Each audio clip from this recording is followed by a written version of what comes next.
ಗೊತ್ತಲ್ಲ ಈಗ.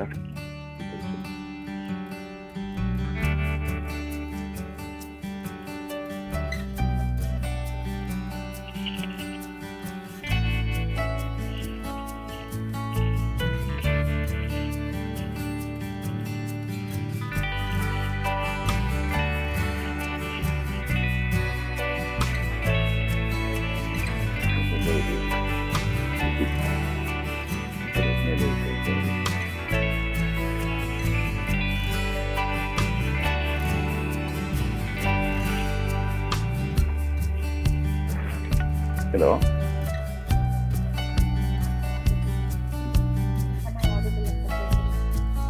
ಕೇಳಿದ್ರಾ? Am I audible?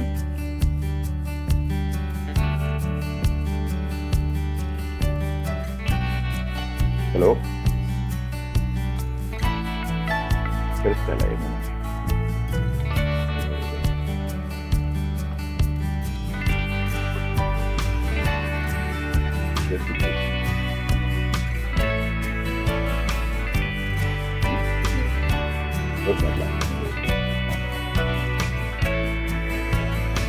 ಅವರಿಗೆ ಕಾಮೆಂಟ್ ಬರ್ತೇವೆ.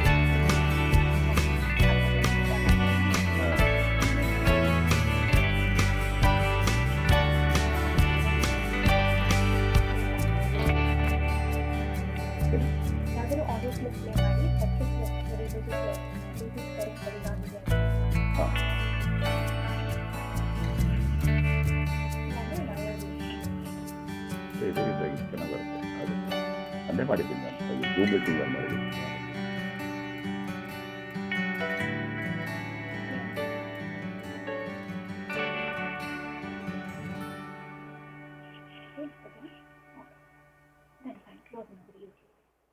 ಫಸ್ಟ್ ಕ್ಲಾಸ್ ಆಗಿದೆ.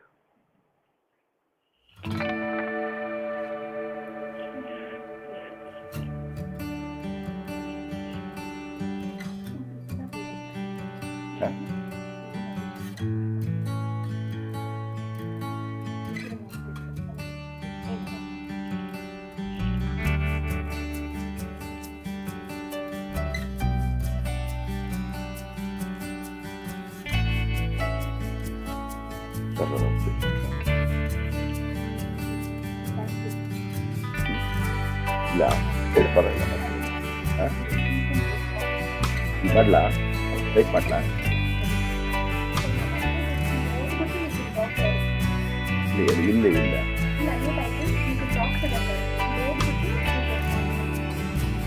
ಇಲ್ಲಿ ನೋಡ್ಕೊಂಡ್ರೆ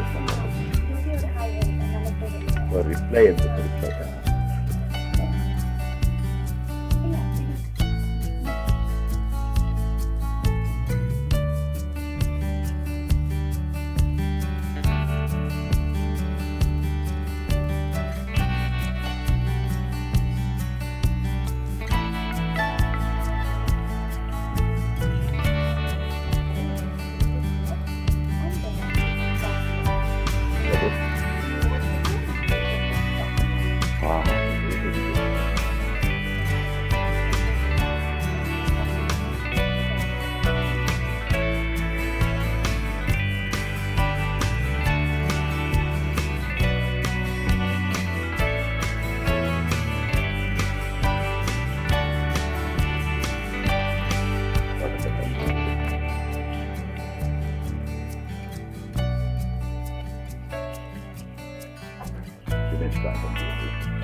ಅಭಿನಯ ಭಾರತೀಯ ಎಲ್ಲ ಸದಸ್ಯರುಗಳಿಗೆ, ಶ್ರೋತೃಗಳಿಗೆ ರಾಜೇಂದ್ರ ಮಾಡುವ ನಮಸ್ಕಾರಗಳು ಮತ್ತು ಸ್ವಾಗತ.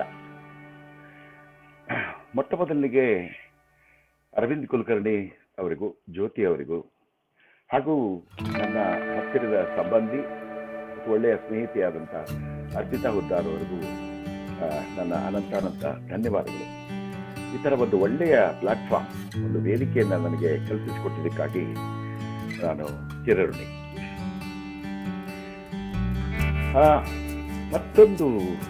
ಮತ್ತೊಬ್ಬರ ಹೆಸರನ್ನ ಪ್ರಾರಂಭ ಮಾಡಲಿಕ್ಕೆ ಮುಂಚೆ ತಗೊಳ್ಳಿಕ್ಕೆ ಬಯಸ್ತೀನಿ. ಎಲ್ಲರೂ ಹೇಳೋ ಹಾಗೆ ಮುಂದೆ ಗುರಿ ಹಿಂದೆ ಗುರು ಇರಬೇಕು. ಯಾವುದೇ ಸಾಧನೆ ಮಾಡಬೇಕಾದ್ರೂ ಅದು ಬಹಳ ಮುಖ್ಯ. ಆ ಗುರಿ ಏನೋ ಇತ್ತು, ಗುರುವಿನ ಸಹ ಒಂದು ಸಪೋರ್ಟ್. ಅವರು ನನಗೆ ಏನು ಮಾಡಲಿಕ್ಕೂ ಕೂಡ ಯಾವುದೇ ರೀತಿಯ ಪ್ರಯತ್ನಗಳನ್ನು ನಾವು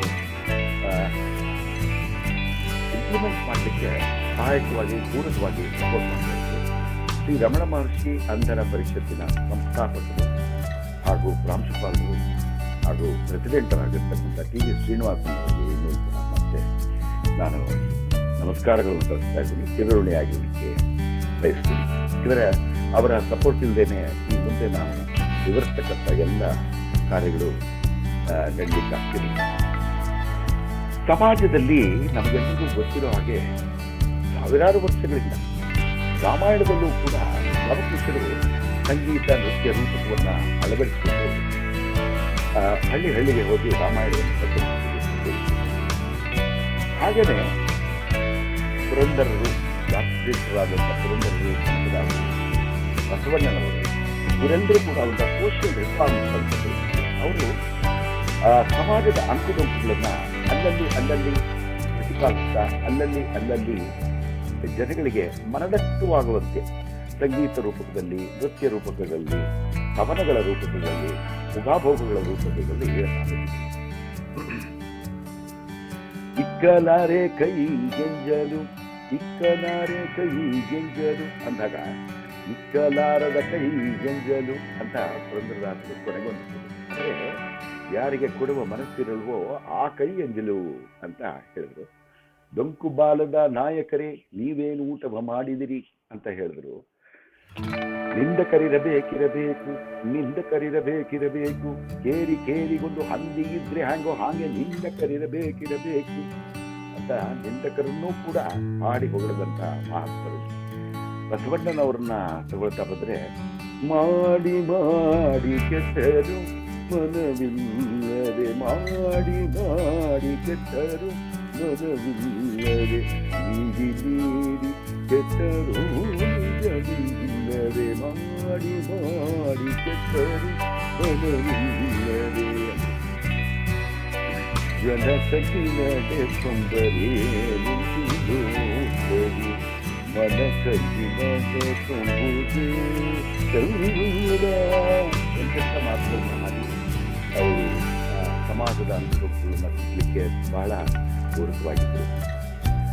ಈಗ ರಂಗಭೂಮಿಗೆ ಬಂದರೂ ಕೂಡ ಟಿ.ಪಿ. ಕೈಲಾಸಂ ಅವರಿಂದ ಹೇಳಿದಾಗಲಿ, ಗಿರೀಶ್ ಕಾರ್ನಾಡರು, ಡಿ.ವಿ. ಕಾರಂತರು, ಹಿರಣ್ಣಯ್ಯನವರು ಇವರೆಲ್ಲರ ಒಂದು ಪೂರ್ತಿ ಜೀವನವೇ ಸಮಾಜದ ಡೊಂಕುಗಳನ್ನು, ಸಮಾಜದ ತಪ್ಪು ಆಗು ಹೋಗುಗಳನ್ನು ಕನ್ನಡಿಯ ರೂಪದಲ್ಲಿ ಹಾಸ್ಯಾಸ್ಪದವಾಗಿ ಮನದಟ್ಟುವಾಗುವಂತೆ ಮನೆಗೆ ಹೋಗಿ ಅದರ ಬಗ್ಗೆ ಚಿಂತನೆ ಮಾಡ್ತಕ್ಕಂಥ ರೂಪಗಳಲ್ಲಿ ನಾನು ಚಿಕ್ಕ ವಯಸ್ಸಿನಲ್ಲೇ ಕತ್ತಲೆದಾರಿ ದೂರ, ಕೊತ್ತವರ ನೆರಳು, ಉತ್ತಮ ಬೆಳೆದರೆ ಇಂಥ ಅನೇಕ ನಾಟಕಗಳಲ್ಲಿ ನೋಡ್ತಾ ಇದ್ದೆ, ಭಾಗವಹಿಸ್ತಾ ಇದ್ದೆ. ಬಹಳ ಮನಸ್ಸಿಗೆ ಮುಟ್ಟಿರ್ತಕ್ಕಂಥ ಒಂದು ಮೆಸೇಜನ್ನು ಕೊಡ್ತಾ ಬಂದಿದ್ದೆ. ಈಗ ಅಭಿನಯ ಚೇತನ ಈ ಟೈಟಲ್ಗೆ ಯಾಕೆ ಅನಂತ ಕುಲಕರ್ಣಿ, ನಮ್ಮ ಅರವಿಂದ್ ಕುಲಕರ್ಣಿಯವರು ನಾವು ಏನಾದ್ರು ಒಂದು ಟೈಟಲ್ ಕೊಡಿಯುತ್ತೆ ಅಷ್ಟೇ ನಾನು ಮನಸ್ಸಿಗೆ ಬಂದಿದ್ದು ಅಭಿನಯ ಚೇತನ. ಇದರಲ್ಲಿ ಎರಡು ಪದ ಇದೆ ನೋಡಿ, ಅಭಿನಯ ಒಂದು, ಚೇತನ ಮತ್ತೊಂದು. ಆದರೆ ನಾನು ನನ್ನ ಸುಮಾರು 40 ವರ್ಷಗಳ ಕಾಲ ಇಡೀ ಜೀವನವನ್ನ ಅಂಗವಿಕಲರ ಜೊತೆಯಲ್ಲೇನೆ ಎಂಜಾಯ್ ಮಾಡಿದ್ದೀನಿ ಅಂತ ಹೇಳ್ತೀನಿ, ಕಳೆದಿದ್ದೀನಿ ಅಂತ ಹೇಳಿದ್ದೀನಿ. I learned A lot from them, from people with disabilities and families and communities. So ಅಂದರೆ ಅಂಗವಿಕಲರು ಅಂದರೆ ಯಾರು? ಕಣ್ಣಿನ ದೃಷ್ಟಿದೋಷ ಇರ್ತಕ್ಕಂಥವ್ರು, ವಾಕ್ ಶ್ರವಣ ನ್ಯೂನತೆ ಇರ್ತಕ್ಕಂಥವ್ರು, ಬುದ್ಧಿ ಮಾಂದ್ಯತೆ ಇರ್ತಕ್ಕಂಥವ್ರು, ಸೈಕೋಸೋಷಿಯಲ್ ಡಿಸಬಿಲಿಟಿ, ಮಾನಸಿಕ ಅಸ್ವಸ್ಥತೆ ಇರ್ತಕ್ಕಂಥವ್ರು, ಕೈಕಾಲಿನ ತೊಂದರೆ ಇರ್ತಕ್ಕಂಥವ್ರು ಮುಖ್ಯವಾಗಿ ಅದಕ್ಕೆ ಅಡಿಷನ್ಸ್ ಎಲ್ಲ ಇದೆ, ಡೀಟೇಲ್ಸ್ ಇಲ್ಲ. ಆದರೆ ಈ ಅಂಗವಿಕಲತೆ ಇರ್ತಕ್ಕಂಥ ಎಲ್ಲ ವ್ಯಕ್ತಿಗಳಲ್ಲೂ ಕೂಡ, ಯಾವುದೇ ವ್ಯಕ್ತಿಗಳಲ್ಲಿ ಏನೇ ನ್ಯೂನತೆ ಇದ್ರೂ ಕೂಡ ಆ ವ್ಯಕ್ತಿಯ ನ್ಯೂನತೆಗಿಂತ ಅವನಲ್ಲಿರ್ತಕ್ಕಂಥ ಆ ಚೇತನಕ್ಕೆ ಎಂದೂ ನ್ಯೂನತೆ ಇರುವುದಿಲ್ಲ. ಭಗವಂತ ಕೊಟ್ಟಿರ್ತಕ್ಕಂಥ ಚೇತನವನ್ನ ಬಡಿದೆಬ್ಬಿಸಿದಾಗ ಯಾವುದೇ ರೂಪದಲ್ಲಿ ಆ ಬಡಿದೆಬ್ಬಿಸಕ್ಕೆ, ಅದನ್ನ ಪ್ರಪಂಚಕ್ಕೆ ಹರಡಲಿಕ್ಕೆ, ಸಾರಲಿಕ್ಕೆ ಬಹಳ ಮುಖ್ಯವಾಗಿರ್ತಕ್ಕಂಥ ಸಾಧನೆ ವೀರ್ಯ ಅಥವಾ ಅದು ಸಂಗೀತ, ಭಜನೆ, ನೃತ್ಯ, ನಾಟಕ, ರಂಗಭೂಮಿ, ಬೀದಿ ನಾಟಕಗಳು ಇವುಗಳು ಬಹಳ ಅದಕ್ಕೆ ಒತ್ತು ಕೊಟ್ಟಿದೆ. ಬೇರೆ ಯಾವುದೇ ಮಾಧ್ಯಮಗಳಿಗಿಂತ ಈ ಮಾಧ್ಯಮಗಳಲ್ಲಿ ನಾವು ಅಚ್ಚುಕಟ್ಟಾಗಿ ಜನಗಳ ಮನಸ್ಸನ್ನ, ಸಮಾಜವನ್ನ ಮುಟ್ಟಬಹುದು. ವ್ಯಕ್ತಿಯ ತಪ್ಪಲ್ಲ ಅಂಗವಿಕಲ, ಸಮಾಜದ ದೃಷ್ಟಿಕೋನದ ನ್ಯೂನತೆ ಏನಿದೆ ಅದರಿಂದಾಗಿ ಅಂಗವಿಕಲ ವ್ಯಕ್ತಿಗಳು ತೊಂದರೆಯನ್ನು ಅನುಭವಿಸ್ತಾರೆ. ಅದನ್ನು ಹೇಗೆ ನಾವು ಬಗೆಹರಿಸ್ಬೋದು ಅನ್ನೋದು ನಮ್ಮ ಪ್ರಯತ್ನ ಇತ್ತು. ಅದು ಸಣ್ಣದಾಗಿ ಹಿಸ್ಟ್ರಿ ಕಡೆಯಿಂದ ಬಂದರೆ 1980ರಲ್ಲಿ ನಾನು ಈ ಪ್ರಾರಂಭ ಮಾಡಿದ ಜರ್ನಿ 88ರಲ್ಲಿ ನಮ್ಮ ಶ್ರೀ ರಮಣ ಮಹರ್ಷಿ ಅಕಾಡೆಮಿಯಲ್ಲಿ ಡಿಸೆಂಬರ್ 7ನೇ ತಾರೀಕು ಪ್ರತಿ ಒಂದು ವಾರ್ಷಿಕೋತ್ಸವ ಮಾಡ್ತಾ ಇದ್ದೆ. ಅಲ್ಲಿರ್ತಕ್ಕಂಥವ್ರ ವಾರ್ಷಿಕೋತ್ಸವದಲ್ಲಿ ಡ್ಯಾನ್ಸು, ಡ್ರಾಮಾ ಎಲ್ಲ ನನಗೊಂದು ರೀತಿ ಒಂದು ಉತ್ಸಾಹ. ಆಗ ನಾನು 19 ವರ್ಷ 20 ವರ್ಷದ ಯುವಕ. ಒಂದು ಉತ್ಸಾಹ ಇತ್ತು, ಮತ್ತೆ ಸ್ವಲ್ಪ ಗಂಧ ಇತ್ತು, ನಾಟಕದ ಗಂಧ. ಅದರಿಂದ ಆ ಅವಿನ್ಯೂ ರೋಡ್ನಲ್ಲಿ ಆಕಾಶ್ ಶ್ರೀನಿವಾಸಾಚಾರ್ಯ ರಸ್ತೆ ಅಂತ ಇದೆ. ಅದೊಂದು ಸಣ್ಣ ಮುರುಕಲ್ ಅಂಗಡಿ, ಫಸ್ಟ್ ಫ್ಲೋರ್. ಅಲ್ಲಿ ಬರೀ ಕಥೆ ಪುಸ್ತಕಗಳು, ನಾಟಕಗಳು, ಕಿರು ನಾಟಕಗಳು ಎಲ್ಲ ಇತ್ತು. ಕೆ ಗುಂಡನ್ ಅವ್ರ ನಾಟಕಗಳು ಬಹಳ ನನಗೆ ಇಷ್ಟ ಇತ್ತು. ಅಲ್ಲೇ ಕೂತ್ಕೊಂಡು ಓದ್ತಾ ಇದ್ದೆ. ಅವ್ರು ತಮಾಷೆ ಮಾಡ್ತಾ ಇದ್ರು, ಏನು ಸಾರ್ ಇದು ಲೈಬ್ರರಿ ಎಲ್ಲ, ಇದು ಪುಸ್ತಕದ ಅಂಗಡಿ, ಬೇಗ ಸೆಲೆಕ್ಟ್ ಮಾಡಿ ಅಂತ. ಅಂದರೆ ಎಲ್ಲ ಬೇಗ ಒಂಚೂರು ನೋಡಿ ಯಾವ್ದು ಒಳ್ಳೆಯದು ಅಂತ ತಗೊಂಡು ಇದ್ದಾರೆ. ಅದರಲ್ಲಿ ಮಕ್ಕಳ ಮುಂದೆ ಅದನ್ನ ಓದಿ ಹೇಳಿ ಅವ್ರಿಗೆ ಯಾವ್ದು ಇಷ್ಟವಾಗಿತ್ತು ಆ ನಾಟಕಗಳನ್ನು ಮಾಡ್ತಾರೆ.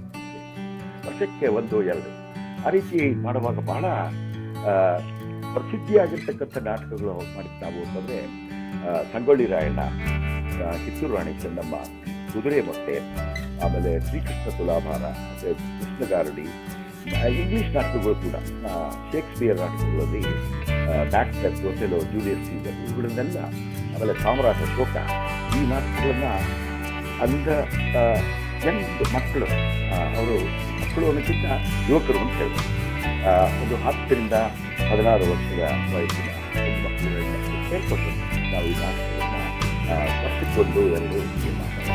ಕುದುರೆ ಮತ್ತೆ ಬಹಳ ಫೇಮಸ್ ಆಗ್ತದೆ.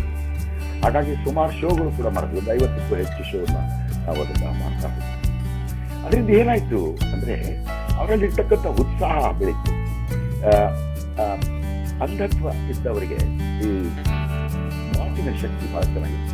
ಆಮೇಲೆ ಮೆಮೊರಿ ತುಂಬ ಶಾರ್ಪ್ ಆಗಿತ್ತು.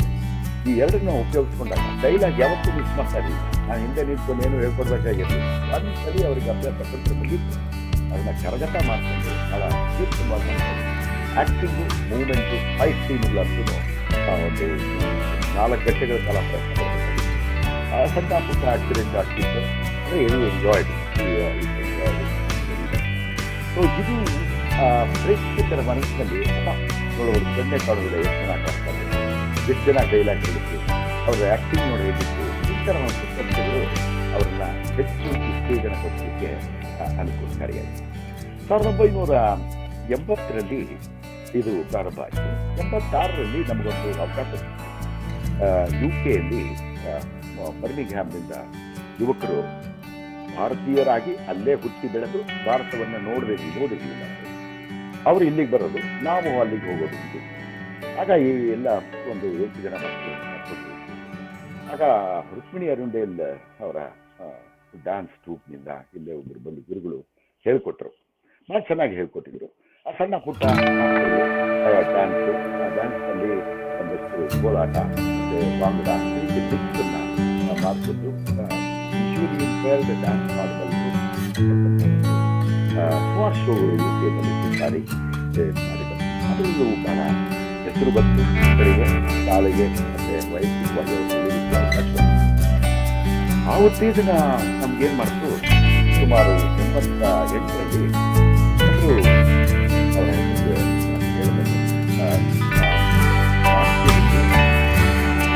ಸರಸ್ವತಿಯ ವಿಗ್ರಹ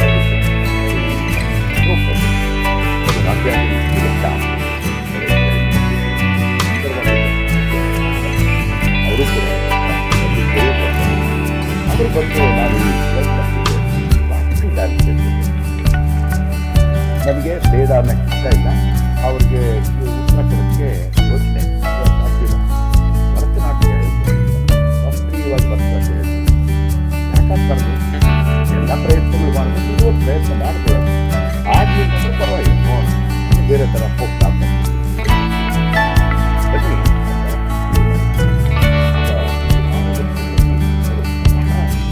ಒಬ್ಬೊಬ್ಬರ ಕೈಯನ್ನು ಹೇಗೆ ಯಾವ್ಯಾವ ವಸ್ತುಗಳನ್ನು ಯಾವ ರೀತಿ ಇಟ್ಕೋಬೇಕು, ಯಾವ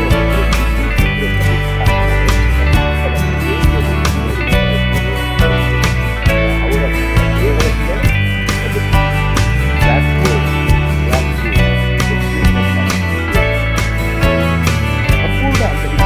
ಅಂತರಿಗೆ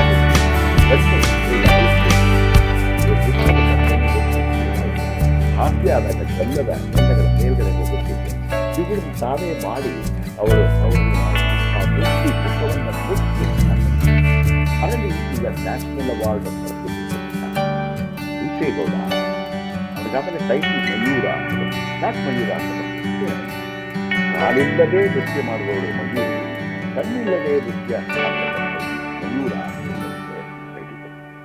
ಈಗಲೂ ನನ್ನ ಸ್ನೇಹಿತ ಸಹಪಾಠಿ ಬಹಳ ಸುಂದರವಾಗಿ ನೃತ್ಯ ಮಾಡ್ತಿದ್ದ. ಸಂಪೂರ್ಣ ಅಂದ ಅಂದ್ರೆ ಲೈಟ್ ಪರ್ಸೆಪ್ಷನ್ ಕೂಡ ಇಲ್ಲ. ಇಮ್ಯಾಜಿನ್ ಮಾಡ್ಕೊಳ್ಳಿ, ನಿಮ್ಮನೇಲಿ ಕರೆಂಟ್ ಹೋಗ್ಬಿಟ್ರೆ ಸಡನ್ ಆಗಿ ಈ ಕ್ಯಾಂಡ್ಲು ಬೆಂಕಿ ಪಟ್ಟಣ ಹುಡುಕೊಳ್ತಾ ಹೋದ್ರೆ ನಾವು 4 ಕಡೆ ಚೇರ್ಗೆ ಒಂದ್ಕಡೆ ಬದಿತೀವಿ, ಜೇಟ್ ತಿಂತೀವಿ, ಎಡವು ಬೀಳ್ತೀವಿ, ಏನಾದ್ರು ಬೀಳಿಸ್ತೀವಿ. ಅಂಥದ್ರಲ್ಲಿ ಭರತನಾಟ್ಯವನ್ನು ಮಾಡೋದು ಬಹಳ ಕಷ್ಟ. ಶ್ರೀ ರಮಣ ಮಹರ್ಷಿ ಅಕಾಡೆಮಿಯಲ್ಲಿ ಅಶೋಕ್ ಅವರ ನೇತೃತ್ವದಲ್ಲಿ ಮೊದಲನೇದಾಗಿ ಅಂಧಭಕ್ತರಿಗೆ ನೃತ್ಯ ರೂಪ ಶಾಸ್ತ್ರೀಯ ಭರತನಾಟ್ಯ ನೃತ್ಯ ರೂಪಗಳನ್ನು ಮಾಡಲಿಕ್ಕೆ ಅವಕಾಶವಾಗಿದೆ. ಆ ಹುಸೇಗೌಡ ಅನ್ನೋರು ಇನ್ನೊಬ್ಬ ಮಾಡ್ತಾರೆ ತರಂಗ ಅಂತಕ್ಕಂಥದ್ದು ನೃತ್ಯದಲ್ಲಿ ಒಂದು ಕ್ಲಿಷ್ಟವಾಗಿರ್ತಕ್ಕಂಥ ಒಂದು ಡ್ಯಾನ್ಸ್ ಫಾರ್ಮ್. ಆ ತರಂಗ ಆದ್ರೆ ಏನು? ಅದನ್ನು ನೃತ್ಯ ಮಾಡಬೇಕು. ಆಮೇಲೆ ಒಂದು ದೊಡ್ಡ ಹಿತ್ತಾಳೆಯ ತಟ್ಟೆಯನ್ನು ತಗೊಂಬಂದಿಟ್ಕೊಂಡು ಆ ತಟ್ಟೆಯ 2 ತುದಿಗಳಲ್ಲಿ 2 ಭಾಗಗಳಲ್ಲಿ ಕಾಲನ್ನಿಟ್ಟು ಆ ಥರ ಅದನ್ನ ಅವ್ರು ಏನು ಕೊಡ್ತಾರೆ ತಕ್ಕಂತೆ ಅದರ ಜೊತೆಯಲ್ಲಿ ಮಾಡ್ತಾ ಮಾಡ್ತಾ ಮಾಡ್ತಾ ಏನು ಹತ್ರ ಬಂದರು ನಾವು ಒಂದೊಂದೇ ಮಡಕೆಗಳನ್ನ ಕೊಡ್ತಾರೆ. ಆ ರೀತಿ ಒಂದ್ರ ಮೇಲೆ 3 ಮಡಕೆಗಳನ್ನು ತಲೆ ಮೇಲೆ 3 ಮಡಕೆಗಳು ಇಟ್ಕೊಂಡು ಸ್ವಲ್ಪ ನೀರು ತುಂಬಿಸಿ ಆಮೇಲೆ 2 ಕೈಗಳನ್ನು ಹೀಗೆ ಆ ಕಡೆಯಿಂದ 2 ಬೀಜಗಳನ್ನು ಕೈಯಲ್ಲಿ ಮತ್ತೆ ಕೆಳಗಡೆ ತಟ್ಟೆ ಮಾತ್ರ ಬಿಡುವಂತೆ ಇಲ್ಲ, ತಟ್ಟೆಯ ತುದಿಯಲ್ಲಿ 2 ಕಾಲುಗಳು 3 ಮಡಿಕೆಯನ್ನು ಬ್ಯಾಲೆನ್ಸ್ ಮಾಡಿಕೊಂಡು ಆ ತರಂಗ ಬಹಳ ಫೇಮಸ್ ಆಗಿದೆ. ತುಂಬ ಅಂದರೆ ಯಾರಿಗೆ ಕಲ್ಪನೆಗೆ ಮೀರಿದಂತಹ ಒಂದು ಪ್ರತಿಭೆ. ಈ ವಿಕಲತೆ ಅಂತ ನಾವು ಮಾತನಾಡಿದಾಗ ಅವ್ರ ಕೈಲಿ ಏನು ಸಾಧ್ಯವಾಗಲ್ಲ. ಮೂಲೆ ಸಿಗುತ್ತಾರೆ, ಅವರಿಗೆ ನಡ್ಸ್ಕೊಂಡು ಹೋಗಕ್ಕೆ ನಾವು ಹಿಡ್ಕೊಂಡು ಹೋಗ್ಬೇಕು, ರಸ್ತೆ ಕ್ರಾಸ್ ಮಾಡೋಕ್ಕೆ ಅವ್ರಿಗೆ ಸಹಾಯ ಬೇಕು ಅಂತ ಏನೇನೋ ಕಲ್ಪನೆಗಳನ್ನು ನಾವು ಕಲಿಸುತ್ತಿರುವಾಗ ತರಂಗದಂಥ ಈ ನೃತ್ಯ ಪ್ರದರ್ಶನದಿಂದ ಎಲ್ಲರ ಮನಸ್ಸು ಓಪನ್ ಆಗಿ ಸ್ಟಾರ್ಟೆಡ್ ಥಿಂಕಿಂಗ್ ನ್ಯೂನತೆ ಮನುಷ್ಯನಲ್ಲ, ನಮ್ಮಲ್ಲಿದೆ. ನಮ್ಮ ನ್ಯೂನತೆಯನ್ನು ನಾವು ಸರಿಪಡಿಸಿಕೊಂಡ್ರೆ ಅವರ ಚೇತನವನ್ನು ನಾವು ಇನ್ನೂ ಹೆಚ್ಚು ಪ್ರತಿಭಾವಂತರಾಗಿ ಮಾಡಲಿಕ್ಕೆ ಸಾಧ್ಯ ಅಂತ ಬಂತು. ಇದು ಡಾನ್ಸಿನ ಒಂದು ಭಾಗ ಆಯಿತು. ಹೀಗೆ ಈ ಡ್ಯಾನ್ಸ್ ಎಷ್ಟು ಮಟ್ಟಿಗೆ ಬೆಳೀತು ಅಂದರೆ ಈಗ ಅನೇಕ ಶಾಲೆಗಳಲ್ಲಿ ಬರ್ತಾ ಇದೆ. ನಾನು ರೀಸೆಂಟಾಗಿ 2018ರಲ್ಲಿ ಅಮೆರಿಕದ ಅಕ್ಕ ಅಂತ ಕೇಳಿದ್ದೀರ, ಅಮೆರಿಕ ಕನ್ನಡ ಕೂಟ ಅಸೋಸಿಯೇಷನ್ ಅಕ್ಕ ನಾವಿಕ ಅಂತ 2 ದೊಡ್ಡ ಸಂಸ್ಥೆಗಳು. ಅವರು 2 ವರ್ಷಕ್ಕೊಂದ್ಸತಿ ಒಬ್ಬೊಬ್ಬರು ಮಾಡ್ತಾ ಹೋಗ್ತಾರೆ. ಒಂದು ಕನ್ನಡ ಸಮ್ಮೇಳನವನ್ನು ಮಾಡ್ತಾರೆ, ಹಬ್ಬವನ್ನು ಮಾಡ್ತಾರೆ. ಸುಮಾರು ಒಂದು 30,000 ರಿಂದ 40,000 ಕನ್ನಡಿಗರು ಎಲ್ಲೆಲ್ಲಿಂದಲೂ ಬರ್ತಾರೆ. ಅಮೆರಿಕದಲ್ಲೂ ಕೂಡ ಸೇರಿ ದೊಡ್ಡ ಸಂಭ್ರಮ. ಅದು ನಮ್ಮ ಕರ್ನಾಟಕದ ಪ್ರತಿಭೆ, ಕರ್ನಾಟಕದ ಹೆಮ್ಮೆಯನ್ನು ಇನ್ನೂ ಉತ್ಕರ್ಷಗೊಳಿಸ್ತಕ್ಕಂಥ ಒಂದು ಸನ್ನಿವೇಶಗಳು 4-5 ದಿವಸಗಳ ಕಾಲ ಚೆನ್ನಾಗಿ. ಅದಕ್ಕೆ ನಮಗೆ ಇನ್ವಿಟೇಷನ್ ಬರ್ತಾ ಇತ್ತು. 2018ರಲ್ಲಿ ಸಮರ್ಥನ ಸಂಸ್ಥೆಯಿಂದ ವಾಕ್ಶ್ರವಣ ನ್ಯೂನತೆ ಇರ್ತಕ್ಕಂಥ ಹೆಣ್ಣು ಮಕ್ಕಳು ಮತ್ತೆ ಬುದ್ಧಿ ಇದು ನಮ್ಮ ದೃಷ್ಟಿ ದೋಷ ಇರ್ತಕ್ಕಂಥ ಗಂಡು ಮಕ್ಕಳನ್ನ ಕರ್ಕೊಂಡು ನಾನು ಹೋಗಿದ್ದೆ. ಸಿಯಾಟಲ್, ಡಾಲಸ್, ಬೋಸ್ಟನ್, ಕ್ಯಾಲಿಫೋರ್ನಿಯಾ ಮತ್ತು ಬಾಸ್ಟನ್, ನ್ಯೂಯಾರ್ಕ್, ಲಾಂಗ್ ಐಲ್ಯಾಂಡ್ ಇಂಥ ಹಲವಾರು ಕಡೆ 20-30 ಶೋಗಳನ್ನು ನಾವು ಕೊಟ್ಕೊಂಡು ಬಂದ್ವಿ. ಈ ರೀತಿ ಈಗ ಪೆಂಡಮಿಕ್ ಆಗಿ ಕಡಿಮೆ ಆಗಿದೆ. ಅಂದರೆ ಒಂದು ಪ್ರತಿ ವರ್ಷ ಯಾವುದಾದ್ರು ಒಂದು ಗ್ರೂಪ್ ಅಮೆರಿಕ ಯುಕೆ ಈ ಮಕ್ಕಳಿಗೆ ಹಳ್ಳಿಗಳಿಂದ ಬಂದಿರ್ತಕ್ಕಂಥದ್ದು, ಬಳಸಂದಿಂದ ಬಂದಿರ್ತಕ್ಕಂಥದ್ದು, ಶಾಲೆಗೆ ಸೇರ್ತಿದೆ ಅನ್ನೋ ನಂಬಿಕೆನೇ ಇರಲ್ಲ ಅಂಥ ಮಕ್ಕಳಲ್ಲಿ ಈಗ ಅವರು ಟೂರ್ ಹೊಡೆದಿರೋದು ಸುಮಾರು ಬೇರೆ ಮಕ್ಕಳು ಕೂಡ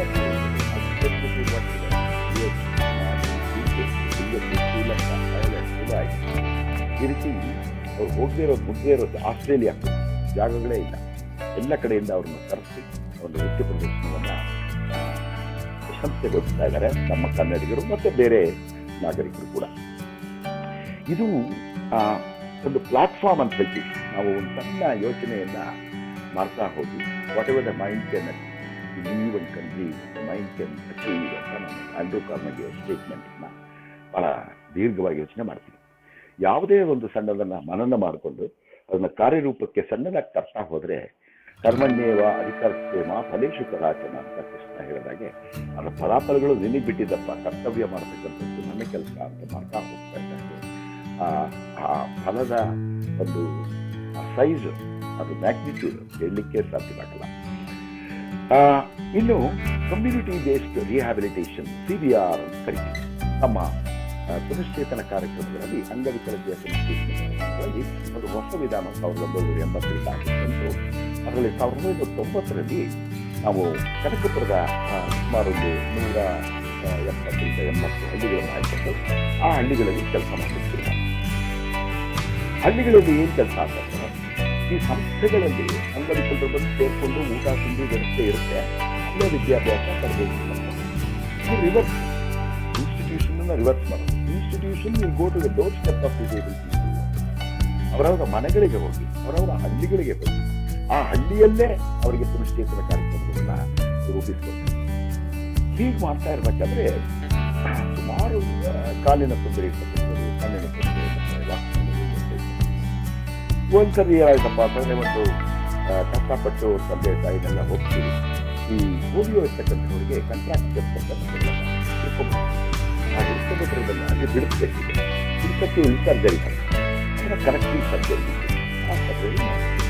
ಕರೆಕ್ಟಿವ್ ಸರ್ಜರಿ ಆದ್ಮೇಲೆ ಒಂದು 6 ರಿಂದ 8 ವಾರಗಳ ಕಾಲ ಸತತವಾಗಿ ಥೆರಪಿ, ವ್ಯಾಯಾಮ, ಫಿಸಿಯೋಥೆರಪಿ ಕೊಡ್ತಾರೆ. ಇದೆರಡು ಕೊಟ್ಟರೆ ಕಾಲು ಸ್ವಲ್ಪ ಸರಿ ಹೋಗುತ್ತೆ. ಮತ್ತು 80% ನಡೀಲಿಕ್ಕೆ ಸಾಧ್ಯ. ಆಮೇಲೆ ಸಾಧನೆ ಸ್ವಲ್ಪ ಹೀಗೆ ಕರ್ಕೊಂಡು ನಾವು ಆಸ್ಪತ್ರೆಗೆ ಸೇರಿಸಿದಾಗ ಅಂಕಲ್ ದೊಡ್ಡಿ ಗೀತಾ ಅಂತ ಅವರಿಗೆ ಹೆಸರು ಬಂದಿಲ್ಲ, 40 ವರ್ಷ ಆಗಿರ್ತಕ್ಕಂಥ ಮೇಲೆ ಕರ್ಕೊಂಡೋಗಿ ಸೇರಿಸಿದ್ದ ನಮ್ಮ ರಾಮುಡು ಅಂತ ಅಲ್ಲಿ ಓಡಾಡ್ತಿದ್ದೆ. ಅವರು ಪಾಪ ಅಂಗವಿಕಲರು. ಆದರೆ ಭಾಳ ಚೆನ್ನಾಗಿ ಸ್ವಯಂ ಸಹಾಯಕನಾಗಿ ಆಸ್ಪತ್ರೆಗೆ ಕರ್ಕೊಂಡು ರಾತ್ರಿ ಸೇರಿಸಿದ್ದಾನೆ, ಎಲ್ಲ ಮಾಡಿದ್ದಾರೆ, ಎಲ್ಲ ಆಗಿದೆ. ನಾಳೆ ಬೆಳಗ್ಗೆ ಡಾಕ್ಟರ್ ಎಲ್ಲ ರೆಡಿ ಇದ್ದಾರೆ, ಸರ್ಜರಿ ಮಾಡಬೇಕು. ರಾತ್ರಿ ಬೆಡ್ ಖಾಲಿ ಮಾಡ್ಕೊಂಡು ಹೊರಟಿದ್ದಾರೆ. ಎಲ್ಲಿಗೆ ಮನೆಗೆ ಬಂದರು, ತಿರುಗಿ ಯಾಕಮ್ಮ ಬಿಟ್ಟು ಬಂದ್ಬಿಟ್ರಿ, ದುಡ್ಡೆಲ್ಲ ಕಟ್ಟಿದ್ವಿ ನಾವು ಅಂತ ಹೇಳಿದ್ರೆ ಅವ್ರು ಹೇಳ್ತಾರೆ, ಪಕ್ಕದ ಬೆಡ್ದವ್ರು ಯಾರೋ ಬಂದರು ಸ್ವಾಮಿ, ಅವ್ರು ಕೇಳಿದ್ವಿ ಇದೇನೋ ಮಾಡ್ತಾರಂತೆ ಆಪರೇಷನ್ನು, ಏನು ಮಾಡ್ತಾರೆ ಅಂದ್ರೆ, ಅಯ್ಯೋ ನಮ್ಮೂರಾಗೆ ಹಿಂಗೆ ಆಗಿತ್ತು, ಅವ್ರಿಗೆ ಕಾಲೇ ತೆಗೆದ್ಬಿಟ್ರು ಅಂತ ಅಂದ್ಬಿಟ್ಟು. ಹಂಗಂತ ತಕ್ಷಣ ಈ ಮಗುದು ಕಾಲು ತೆಗೆದ್ಬಿಡ್ತಾರೆ ಅಂತ ಹೇಳ್ಕೊಂಡು ಪ್ಯಾಕ್ ಮಾಡ್ಕೊಂಡು ಮನೆಗೆ ಓಡೋದು.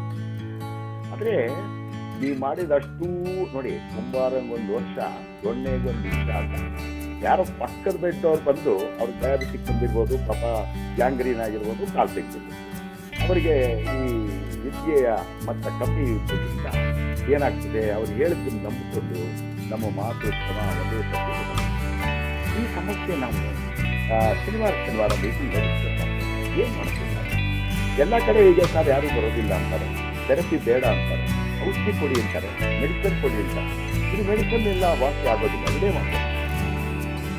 ಆಗ ಹಾಗೆ ಒಂದು ಹಾರವಳ್ಳಿಯಲ್ಲಿ ರಾತ್ರಿ 8 ಗಂಟೆಯಿಂದ 10 ಗಂಟೆಗೆ AS ಮೂರ್ತಿಯವರ ತಂಡ ಬಂದಿದೆ. AS ಮೂರ್ತಿಯಲ್ಲಿ ಅಭಿನಯ ತರಂಗ ಅಂತ ಹೇಳಿ ಇವತ್ತಿಗೂ ಬಹಳ ಚೆನ್ನಾಗಿ ಉತ್ಕೃಷ್ಟ ನೀವು TV ಸೀರಿಯಲ್ ಸುಮಾರು ಜನ ಹೊಸ ಹುಡುಗರೆಲ್ಲ ಅಲ್ಲಿಂದಾನೆ ಬಂದಿದ್ದಾರೆ. MD ಪಲ್ಲವಿಯವರು, ಮನೆಯವರೇ, ತಮ್ಮಗಳು, ಗೌರಿ ದತ್ತು, ದತ್ತಾತ್ರೇಯ ಎಂದು ಅವರ ಟ್ರೂಪು ಭರತನಗರಿಯಿಂದ ಒಂದು ನಾಟಕ ಬಸ್ ಸ್ಟ್ಯಾಂಡಲ್ಲಿ ಹಿಂದೆ ನಾನು ಹೋಗಿದ್ವಿ 10 ಗಂಟೆಗೆ. ಚೆನ್ನಾಗಿತ್ತು. ಆ ಭರತನಗರಿ ಅನ್ನೋದು ಇಂಡಿಯಾ, ಭರತನಗರಿ. ಅದರಲ್ಲಿ ತಾತಯ್ಯ ಬೀರಯ್ಯ ಅಂದರೆ ತಾತ. ಈ ಥರ ಆ ಉದ್ಯಮಿಗಳು ಕಾನ್ಸ್ಟಿಟ್ಯೂಷನ್ ಅನ್ನು ಯಾವ ರೀತಿ ಫಿಕ್ಸ್ ಮಾಡಿ ನಮ್ಮ ಅನುಕೂಲಕ್ಕೆ ಹೇಗೆ ಮಾಡ್ತಾರೆ ಇದನ್ನು ಒಂದು ಕಾನ್ಸೆಪ್ಟ್ ತುಂಬ ಚೆನ್ನಾಗಿದೆ.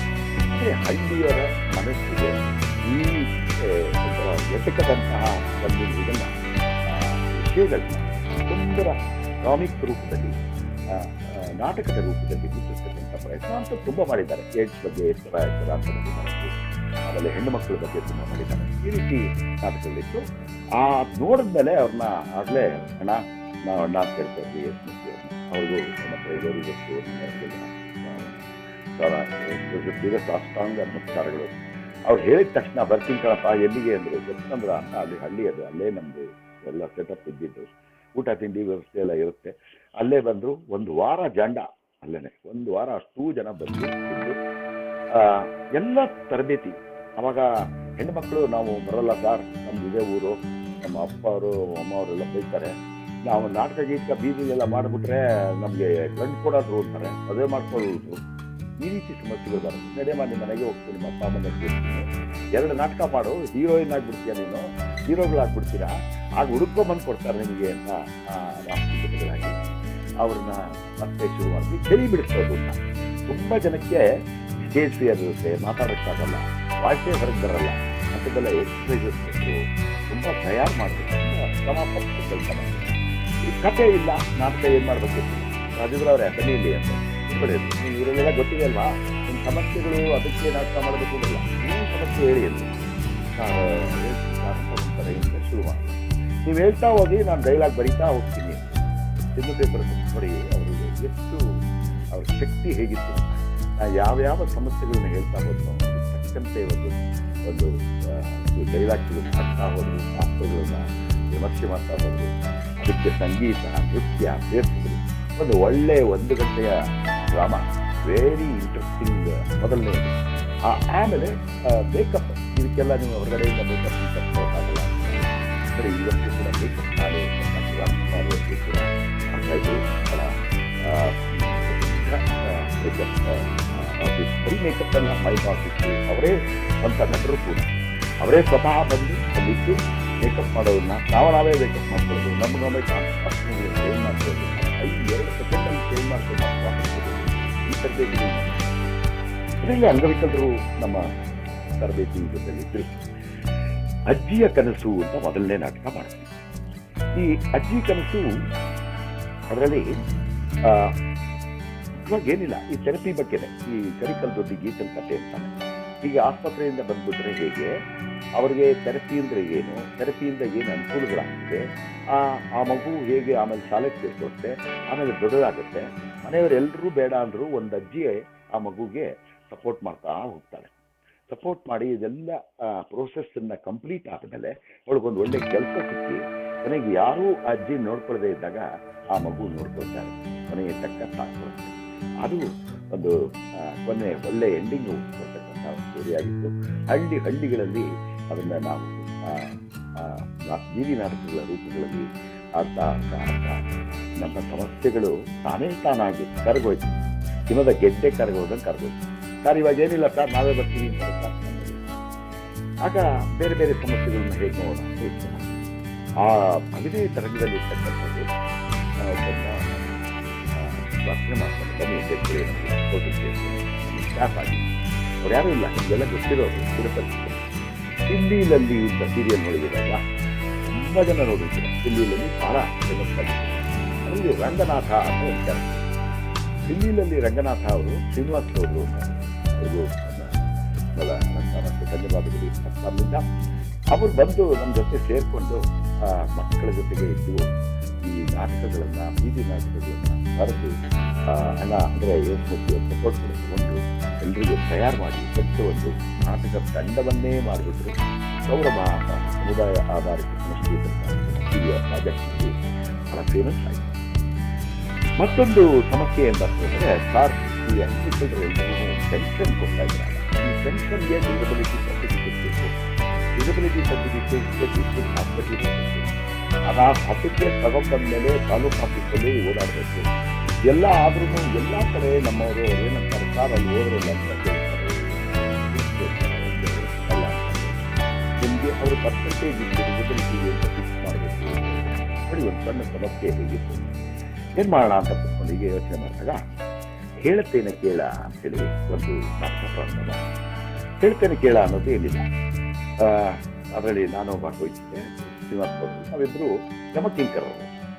ಯಮಕಿಂಕರರು ಒಂದು ಆತ್ಮ ಯಾಕೋ ಬಹಳ ಸತ್ತು ಒಂದು 3-4 ದಿವಸ ಆಗಿದೆ, ಯಮ ಯಾಕೋ ಬಂದಿಲ್ಲ, ಹೋಗಿ ಹಿಡ್ಕೊಂಡು ಬರ್ಬೇಕು ಅಂತ ಹೇಳ್ತಾನೆ. ಅದನ್ನ ಹುಡುಕೊಂಡು ಬಂದ್ಬಿಡ್ತೀವಿ ಭೂಮಿಗೆ. ಅಲ್ಲಿ ಹುಡುಕ್ತಾ ಇದ್ದೀವಿ. ಆ ಹುಡುಕ್ತಾ ಇರುವಾಗ ಕೊನೆಗೆ ಇಲ್ಲಿ ಒಂದು ಬೆಂಗಳೂರಲ್ಲಿ ರಂಗವಿಲಾಸ ರಸ್ತೆ ಅಂತ ಇದೆ. ನಾವಿಬ್ರಿಗೂ ಆರ್ಗ್ಯುಮೆಂಟ್, ಆ ರಂಗವಿಲಾಸ ರಸ್ತೆ. ಈ ರಂಗವಿಲಾಸ ಅನ್ನಕ್ಕೆ ರಾ ಮತ್ತೆ ವಿಲಾಸ, ರಂಗ ವಿಲಾಸ, ರಾ 2-3 ಕಡೆ. ಆ ರಾಗೆ ಮಧ್ಯೆ ಚಿಕ್ಕ ಚಿತ್ರನಾಗತ್ತೆ ಆಗುತ್ತೆ. ಈಗ ಯಾರೋ ಪೋಲಿ ಹುಡುಗರು ಅಲ್ಲಿ ಕೂತ್ಕೊಂಡು ಕೆತ್ಬಿಟ್ಟು ಕಪ್ಪು ಬಣ್ಣ ಹಾಕ್ಬಿಟ್ಟು ಅಂಗವಿಲಾಸ ಕಟ್ಟೆ ಅಂತ ಮಾಡ್ತೀವಿ. ನಾನು ಅದು ರಂಗವಿಲಾಸ ಕಟ್ಟೆ ದಾರದಲ್ಲ ಅಂತ, ಅವನು ಇಲ್ಲಪ್ಪ ಇದೇ ರಂಗವಿಲಾಸ ರಸ್ತೆ ಇದು ಅಂತ. ಹಾಗೆ ಈ ಒಂದು ತಮಾಷೆಯ ಕುಡಿ ನೋಟವನ್ನು ಸೇರಿ ಮಾಡ್ಕೊಂಡು ಕೊನೆಗೆ ಬಂದು ಎಲ್ಲಿ ಅಂತ ಹುಡುಕ್ತೀವಿ ಆತ್ಮವನ್ನು ಎಳ್ಕೊಂಡು ಬರ್ತೀವಿ. ಹಾಗೆ ಅದು ಯಾಕಪ್ಪ ನೀನು ಬಂದಿಲ್ಲ ಅಂದರೆ ಎಲ್ಲಿರುತ್ತೆ, ತಾಲೂಕು ಆಫೀಸಲ್ಲಿ ಪೆನ್ಷನ್ ಫೈಲ್ ಬಜೆಟ್ ಯಾಕೆ ಬರ್ತಿಲ್ಲ ಅಂದರೆ ಇಡೀ ಜೀವಮಾನ ಪೂರ್ತಿ ಅವನು ಅಂಗವಿಕಲ, ಆ ಪೆನ್ಷನ್ಗೋಸ್ಕರ ಓಡಾಡ್ತಾನೆ, ಸಿಗ್ತಾ ಇಲ್ಲ. ಅದಕ್ಕೆ ನಾನು ಕೊನೆಗೆ ಹೋಗೇ ಬಿಡ್ತಾನೆ. ಆ ಹೋದ್ಮೇಲೆ ಅದಿಲ್ಲದೆ ನನ್ನ ಬೇರೆ ಬರೋದೇ ಇಲ್ಲ ಅಂತ ಹೋಗ್ತಿರ್ತೀನಿ. ಆಗ ಒಂದು ವೃತ್ತಾಂತವನ್ನು ಹೇಳ್ತೀನಿ. ಈ ರೀತಿ ಎಲ್ಲಿ ಮಾಡಿದ್ವಿ ಅಂದರೆ ತಾಲೂಕು ಆಫೀಸ್ಗೆ ಬನ್ನಿ ಅಂತೇಳಿ ಅವರಿಗೆ ಲಂಚವರಲ್ಲಿ ಒಂದು ನಾಟಕ ಕೊಟ್ಟೋದಕ್ಕೆ ಮಾಡ್ತೀವಿ. ಅವರ ಕ್ಲಾಸ್ ಮೆಂಬರ್ಸ್ ಜೊತೆಗಡೆ ಅವ್ರ ಟಿಫನ್ ಅವರು ಲಂಚ್ ಅಲ್ಲೇ ಮಾಡಿದ್ದಾರೆ ಅಂತೇಳಿ ಅವರ ಅಧ್ಯಕ್ಷತೆಯಲ್ಲೇ ನನಗೆ ನಾಟಕವನ್ನು ಪ್ರೆಸೆಂಟ್ ಮಾಡಿದ್ಮೇಲೆ ಆ ಸಮಸ್ಯೆ ಇದೇ ಆಗ್ತಾ ಇದೆ. ಅಂದರೆ ಎಲ್ಲರ ಮನಸ್ಸಿಗೆ ಹುಟ್ಟು ಇದು ಈ ರೀತಿ ಮಾಡಬೇಕು ಅನ್ನೋದು ಪೂರ್ತಿ ಒಂದು ಹ್ಯೂಮರಸ್ ದಾಖಲಾಗ ಎಲ್ಲರಿಗೆ ಬೇಡ. ಈ ಹಳ್ಳಿಯಲ್ಲಿರ್ತಕ್ಕಂಥ ಅಂಗವಿಕಲಕ್ಕೆ ಎಲ್ಲ ಅಂಗವಿಕಲರಲ್ಲೂ ಕೂಡ ಹೆಣ್ಣು ಮಕ್ಕಳಿಗೆ ಬಹಳ ತೊಂದರೆಗಳು ಇರ್ತದೆ. ಅವ್ರು ಏನು ಮಾಡಬೇಕು ಅಂತ ಕಾಲೇಜಿಗೆ ಹೋಗೋದು ಕಷ್ಟ, ಸ್ಕೂಲುಗಳಿಗೆ ಹೋಗೋದು ಕಷ್ಟ, ದೂರ ಅಲ್ಲಿ ಕಳಿಸೋಲ್ಲ ಅಂತಾರೆ, ನೀವು ಒಬ್ಬಳೇ ಹೋಗಬೇಡ ಅಂತಾರೆ. ಈ ರೀತಿ ತುಂಬ ತೊಂದರೆಗಳಾಗಿ ಅವರಿಗೆ ಇನ್ನೂ ಒಂದು ಗಂಡು ಮಕ್ಕಳಿಗೆ 10% ತೊಂದರೆ ಇದ್ದರೆ ಅವ್ರಿಗೆ 100% ತೊಂದರೆ ಇದೆ. ಆರ್ಡರ್ ಆಫ್ ಡಿಸಬಿಲಿಟಿನಲ್ಲೂ ಕೂಡ ನಾವೇನು ಹೇಳ್ತೀವಿ, poor rural girl child with disability ಅಂದರೆ ಪಾವರ್ಟಿ ಅನ್ನೋದು ಮೊದಲನೇ ಡಿಸಡ್ವಾಂಟೇಜು, ರೂರಲ್ ಅದು 2ನೇ ಡಿಸಡ್ವಾಂಟೇಜು, ಮತ್ತು ಗರ್ಲ್ ಅನ್ನೋದು ಜೆಂಡರ್ ತೊಂದರೆಗಳನ್ನು ಅನುಭವಿಸ್ತಾ ಇರ್ತಕ್ಕಂಥ ಒಂದು ಡಿಸಡ್ವಾಂಟೇಜ್ ವಿತ್ ಡಿಸಬಿಲಿಟಿ. ಇದೆಲ್ಲ ಕಾಂಪೌಂಡ್ ಆಗಿ ಈ ರೀತಿ 5 ಟೈಮ್ಸ್ ಡಿಸಡ್ವಾಂಟೇಜ್ ಅಂತ ನಾವು ಹೇಳ್ತೀವಿ. ಅದ್ರ ಬಗ್ಗೆ ಕೀಳರಿಮೆ ಬೇಡ ಅಂತ ಹೇಳಿ ಹೀಗೆ ಒಬ್ಬ ಗಂಡು ಮಗು ಒಂದು ಹೆಣ್ಣು ಮಗು ಆ ತಾರತಮ್ಯಗಳನ್ನು ಮನೆಗಳಲ್ಲಿ ನೋಡ್ತಾ ಇರ್ತೀವಿ. ಗಂಡು ಮಗು ಅವನು ಸಬಲನಾಗಿರ್ತಾನೆ, ಅದರಿಂದ ಅವ್ನಿಗೆ ಏನು ಬೇಕಾದ್ರೂ ಹೋಗ್ಬೋದು, ಎಲ್ಲಿ ಬೇಕಾದ್ರೂ ಹೋಗ್ಬೋದು, ಅವನಿಗೆ ತಂದೆ ತಾಯಿಗೆ ದುಡ್ಡು ಕೊಡ್ತಿರ್ತಾರೆ. ಅವ್ನು ಡಾಕ್ಟರ್ ಮಾಡಬೇಕು ಅಂತ ಇರೋ ಆಸ್ತಿ ಎಲ್ಲ ಮಾರಿ ಬೆಂಗಳೂರು ಕಳಿಸಿರ್ತಾನೆ, ಅವ್ನು ಬೇರೆ ಅಲ್ಲೇ ಯಾರನ್ನೋ ಲವ್ ಮಾಡ್ಕೊಂಡು ಹೋಗ್ತಾನೆ. ಈ ಹೆಣ್ಮಗುನ ಮನೇಲೇ ಕೂರಿಸಿರ್ತಾರೆ, ಅಂಗವಿಕಲತೆ ಇರುತ್ತೆ. ಆದರೂ ಕೂಡ ಆ ಕೊನೆಗೆ ತಂದೆ ಎಲ್ಲ ದೇಶಕ್ಕೆ ವಾಪಸ್ ಬಂದಾಗ ಅವ್ರನ್ನ ಇದಪ್ಪ ನಾನು ನೋಡ್ಕೊತೀನಿ ಈ ಹೆಣ್ಮಕ್ಳು ತಂದೆ ತಾಯಿಯನ್ನು. ಈ ರೀತಿ ಒಂದು ಮನಮುಟ್ಟುವ ಇದರಲ್ಲಿ ಹೆಣ್ಣು ಮಕ್ಕಳಿಗೆ ಅಷ್ಟೇ ಅವಕಾಶ ಕೊಡಬೇಕು, ಇನ್ನೂ ಜಾಸ್ತಿ ಕೊಡಬೇಕು ಅಂತ ಒಂದು ಹಳ್ಳಿಯ ಕಥೆ ಅಂತ ಇನ್ನೊಂದು ಬಹಳ ಸೂಕ್ಷ್ಮ, ಈ ಪವರ್ಫುಲ್ ಇದರ ಒಂದು ಶಕ್ತಿ ಎಷ್ಟಿದೆ ಅಂತ ಹೇಳಲಿಕ್ಕೆ ಇವತ್ತು ಈ ಸಾರಿ ಕುರುಕು ಸಮಸ್ಯೆ ಜಾಸ್ತಿ ಆಗಿಬಿಟ್ಟಿದೆ. ನಾವು ಏನೇ ಹೇಳಿದ್ರು ಪಾಪ ಇಬ್ಬರು ಕೂಲಿಗೆ ಹೋಗ್ತಾರೆ. ಕೂಲಿ ಕಾಸಿನಲ್ಲಿ ಹೆಣ್ಮಕ್ಳು ಕೂಲಿ ಕಾಸನ್ನು ಕಿತ್ಕೊಂಡು ಗಂಡಸರು ತಮ್ಮದು ಖರ್ಚು ಮಾಡಿ ಅದನ್ನು ಖರ್ಚು ಮಾಡಿ ಅವ್ರಿಗೇನು ನ್ಯೂಟ್ರಿಷನ್ ಫುಡ್ ಇರೋದಿಲ್ಲ. ಮತ್ತು ಮಕ್ಕಳಾದರೆ ಮಾಲ್ ನ್ಯೂಟ್ರಿಷನ್ ಚೈಲ್ಡ್ ಇರುತ್ತೆ, ಅದರಿಂದ ಡಿಸಬಿಲಿಟಿ ಬರುತ್ತೆ. ಇದನ್ನ ಹೇಗೆ ನಾಟ್ಕೊಳ್ತಾರೆ ಅಂತೇಳಿ ಆ ಒಂದು ಹಳ್ಳಿಯ ಕಥೆಯಲ್ಲಿ ಒಂದು ಸಂತಾನ ಗಂಡ ಹುಡುಕ ಹೆಂಡತಿ ಇಬ್ಬರು ಕೂಲಿಯವರು ಒಂದು ಚೆನ್ನಾಗಿ ಹೊರಗು ರಾತ್ರಿ ನಾನೇ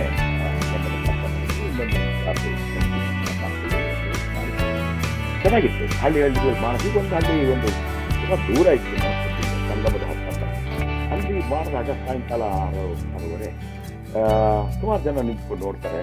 ಬಸ್ ಸ್ಟ್ಯಾಂಡ್ಗಳಲ್ಲಿ ಆಚೆ ಕಡೆ ಮತ್ತು ಕಮ್ಯುನಿಟಿನಲ್ಲಿ ಒಂದು 70ರ ವಯಸ್ಸಾದವರು ಮುದುಕಿ ಅವ್ರು ನೋಡ್ತಾ ಇದ್ರು. ಆಮೇಲೆ ಬಾಯಿಲಿ ಅಂದರು, ನಾವು ನಮಸ್ಕಾರ ಮಾಡ್ತೀವಿ ಎಲ್ಲ ಆದ್ಮೇಲೆ ಧನ್ಯವಾದಗಳು ಅಂತ ಹೇಳ್ತಾರೆ. ಬಾಯ್ಲಿ ಅಂತ ಬಾಯಿ ಹೋದೆ, ಏನೋ ಅಜ್ಜಿ ಪಾಪ ಏನೋ ಹೇಳುತ್ತೆ ಅಂತ ಅನ್ಕೊಂಡು, ಏನಜ್ಜಿ ನಾಟಕ ಚೆನ್ನಾಗಿತ್ತಾ, ಹಾ ಚಂದಾಗಿತ್ತು, ಎಂಜಾಯ್ ಮಾಡಿದ್ರು ಅಂತ ಹೇಳಕ್ ಹೋದ್ರೆ ಬೈಲಿ ಹತ್ರ ಬಾ ಅಂತ. ಓ ಹತ್ರ ಬಂದ್ರೆ ಓ ಏನೋ ಆಶೀರ್ವಾದ ಮಾಡ್ತೀವಿ ಅಂತ ಹಿಂಗೆ ಹತ್ರ ಹೋದ್ರೆ ರಾಪ್ ಅಂತ ಒಂದು ಕೆನ್ನೆಗೆ ಹೊಳಿತು. ನನಗೆ ಎಲ್ಲ ಸೆಕೆಂಡ್ ಏನಿದು ಎಣ್ಣೆ ಕೊಡದು ಬಿಡ್ತಲ್ಲ, ಏನ್ ತಪ್ಪು ಮಾಡಿದ್ರು. ಆಮೇಲೆ ಜ್ಞಾಪಕ ಬಂತು, ಓಹೋ ಇದು ನನ್ನ ಪಾತ್ರದ ಒಂದು ಅನುಭವವನ್ನ, ಅಂದ್ರೆ ನಾವು ಪರಕಾಯ ಪ್ರವೇಶ ಮಾಡಿದಾಗ ಅದರ ಒಂದು ಅನುಭವವನ್ನ ನೋಡಿನ ಪ್ರೇಕ್ಷಕನ ಪ್ರೋತ್ಸಾಹ ಅಂತ ತಗೋಬೇಕು ಅಂತ ಹೇಳಿ ಅವ್ರ ಕಾಲು ಮುಂದೆ ನಮಸ್ಕಾರ ಮಾಡಿದೆ. ಬೇರೆಯವರೇ ಯಾಕಂದ್ರೆ ಹಂಗೆ ಮಾಡಿದ್ರಿ ಹಿಂಗೆ ಮಾಡಿದ್ರಿ ತಗೊಳಕ್ಕೆ ಇಲ್ಲ ಅವ್ರು ಮಾಡಿದ್ರು 4 ಜನ ಚಪ್ಪಾಳೆ ಹಾಕೋದು, ಹೂನಾರಕ್ಕೆ ಹಾಕೋದಕ್ಕಿಂತ ಕೇಳೋದಕ್ಕಿಂತ ಅಕ್ಕಿ ಕೊಟ್ಟಂತ ಒಂದು ಎಣ್ಣೆ ಏಟಿದೆಯಲ್ಲ, ಇದು ಅಷ್ಟರ ಮಟ್ಟಿಗೆ ನಾಟಕ ಅವರ ಮನಸ್ಸನ್ನು ಮುಟ್ಟಿದೆ ಅಂತ ಒಂದು ಸಣ್ಣ ಸನ್ನಿವೇಶ ಇದೆ. ಇನ್ನೊಂದು ಆರೋಗ್ಯ ಅಂತ ಕೂಡ ಒಂದು ನಮ್ಮಲ್ಲಿ ನಾಟಕ ಮಾಡ್ತಿದ್ವಿ. ಅದು ಹಳ್ಳಿಯ ಆರೋಗ್ಯ ಈಗ ಚೆನ್ನಾಗಾಗಿದೆ ಸಿಸ್ಟಮ್ಸ್, ಆವಾಗ ತುಂಬಾನೇ ಕ್ಷೀಣಿಸಿತ್ತು. ಹೇಗಿತ್ತು ಅಂತಂದ್ರೆ ಬಡ ರೈತರಿಗೆ, ಬಡ ಹಳ್ಳಿಯವರಿಗೆ, ಕೂಲಿ ಮಾಡ್ತಕ್ಕಂಥವ್ರಿಗೆ ರೋಗ ಬಂದಾಗ ಆಸ್ಪತ್ರೆಗೆ ಹೋಗಿ ಬಸ್ ಕೂಡ ಇರುತ್ತಾ ಇದ್ವಿ. ಅಲ್ಲಿ ಹೋಗಿ ಅವ್ರಿಗೆ ಡಾಕ್ಟರ್ ಹತ್ರ ಏನಾದ್ರು ಫೀಸ್ ಕೊಟ್ಟು ತಗೊಳ್ಳೋಷ್ಟು ಶಕ್ತಿ ಇರ್ತಾರೆ, ಅವ್ರು ಫೀಸ್ ಮಾಡ್ತಿದ್ದಾರೆ. ಆ ಕಡೆ ಈ ಕಡೆ ಅವರು ಏನಾದ್ರು ಹೇಳ್ತಿರ್ತಾರೆ. ಆಮೇಲೆ ಈ ಮಾತಾ ಮಂತ್ರ ಮಾಡ್ತಿರ್ತಾರೆ. ಇದ್ರ ಬಗ್ಗೆ ಒಂದು ಹೇಳಿ ನನ್ನ